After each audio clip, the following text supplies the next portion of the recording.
दोस्तों हमने पहले क्या पढ़ा, संख्या समिश्र संख्या में पढ़ा हमने वास्तविक संख्या, समिश्र संख्या दो भागों में बांटा जाता है, पहला वास्तविक संख्या, दूसरा काल्पनिक संख्या।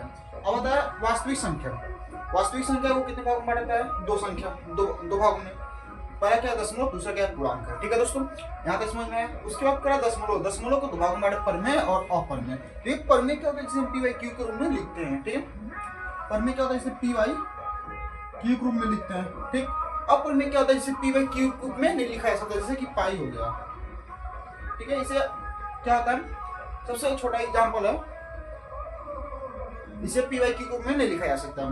धनात्मक धनात्मक क्या होता है जो कि प्लस से शुरू स्टार्ट होता है, और ऋणात्मक शून्य क्या होता है जो जीरो से स्टार्ट होता है। अब पूर्णांक क्या होता है, ऋणात्मक पूर्णांक जो शून्य की स्टार्ट होता है। जैसे कि हम एक टॉपिक के माध्यम से शुरू कर सकते हैं। जैसे मान लीजिए ये शून्य है। ठीक, इधर क्या होता है, एक तरह से देखेंगे, इधर होता है हमारा +1 2 3 4। ठीक, इधर क्या था -1 -2 -3। तो ये क्या हमारा, ये हमारा ऋणात्मक पूर्णांक है, धनात्मक पूर्णांक ये क्या शून्य है, क्या है ये शून्य है। ठीक है, तो इस तरह समझ में आया। ठीक, अब चलिए स्टार्ट करते हैं। परिमेय संख्या बोले तो कितना भी 3 4 का भी बोल सकता है, 4 5 का भी बोल सकता है। अगर परिमेय संख्या बोले तब हम ये सूत्र लगाते हैं। ठीक है, तभी सूत्र लगाएंगे। और देखिए इस सूत्र के माध्यम से हम सॉल्व कैसे करेंगे क्वेश्चन को, इससे पहले हम इसको देखेंगे। तो देखिए सॉल्व कैसे करेंगे इस सूत्र के माध्यम से। इसको मानेंगे ए, इसको मानेंगे बी। ठीक है, इसको मानेंगे ए को, इसको मानेंगे बी।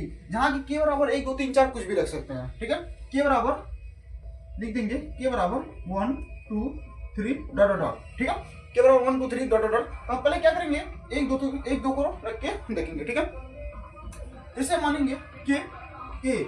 देखिए ए का मान क्या है, ए का मान क्या 2 दिया है, 2 के का मान गुणे के बराबर 1 ले लेंगे, के बराबर 1 लेने पर। ठीक है, के बराबर 1 लेने पर जब के बराबर 1 लेंगे तो 2 गुणे 1 प्लस बी का मान क्या है 3 ले लेंगे अपॉन के का मान हमने क्या लिया, यहाँ पर देखिए के का मान 1 लिया, 1 अपॉन 1 ऑलरेडी दिया है 1। ठीक है, यहाँ तक हो गया। तो इसको हम क्या करेंगे, 2 1 कम 2 जाएगा, 2 और 3 5 हो जाएगा, और 2 ये क्या हो गया हमारा 2 और 3 के बीच परिमेय संख्या हो गया। ठीक है, परिमेय संख्या किसी कहते हैं जिसे पी बाई क्यू के रूप में लिखा जा सकता है, यानी ये क्या है पी बाई क्यू के रूप में लिख दिए इसे। ठीक है, इसको क्या कहेंगे हम, ये परिमेय 2 और 3 के बीच परिमेय संख्याएं है। ठीक है, एक तो हो गया, एक तो हो गया। ठीक है, 2 और 3 के बीच परिमेय संख्या एक तो हो गया। अब इसी तरह अगर हम 2 रखेंगे, ठीक है, यहाँ पे लिखेंगे के बराबर 2 रखने पर, के बराबर 2 रखने पर। ठीक है, जब के बराबर 2 रखेंगे क्या करेंगे, यहाँ पर देखिए सूत्र वही है, ए का मान 2 गया गुणे के का मान क्या हमने क्या 2 लिया, प्लस बी का मान क्या है 3 है, 3 ले लिया, अपॉन के का मान क्या हमने लिया, के का मान 2 लिया, 2 प्लस 1 ऑलरेडी दिया है। ठीक है, 1 ले लिया हमने। अब इसके बाद क्या करेंगे, हम इसको लिखेंगे कि 2 गुणे 4 2 गुणे 4 और 4 3 7 अपॉन इसको लिखेंगे 3। यानी क्या, तो जब हमने के का मान 2 रखा तो परिमेय संख्या हमारा 7/3 आया, और के का मान जब हमने 1 रखा तो इसका परिमेय संख्या 5/2 आया। ठीक है दोस्तों, इस तरह का नेक्स्ट क्वेश्चन क्या है, नेक्स्ट क्वेश्चन सूत्र अंडर रूट ए ओन बी। ए हमने क्या बनाया, ए को माना 2 और बी को माना 3। ठीक है, इस सूत्र पे हम लेंगे क्वेश्चन करेंगे। जैसे क्या है कि अगर हम अंडर रूट ए का मान अगर 2 रखते हैं, 2 गुणे बी का मान 3 रखते हैं, 3 अंडर रूट 6। कह रहा है कि 2 और 3 के बीच पर अपरिमेय संख्या क्या है, 2 और 3 के बीच अपरिमेय संख्या 6 हो गया।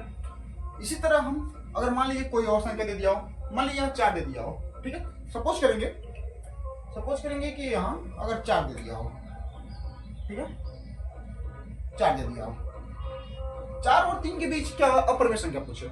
तो देखिए 4 और 3 के बीच अपरिमेय संख्या, सेम वही क्वेश्चन है, लॉजिक का बस क्वेश्चन चेंज हो गया।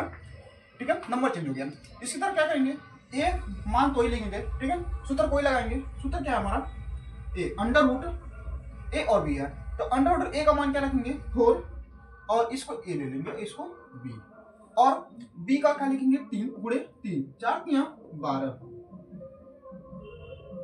अंडर रूट का 12।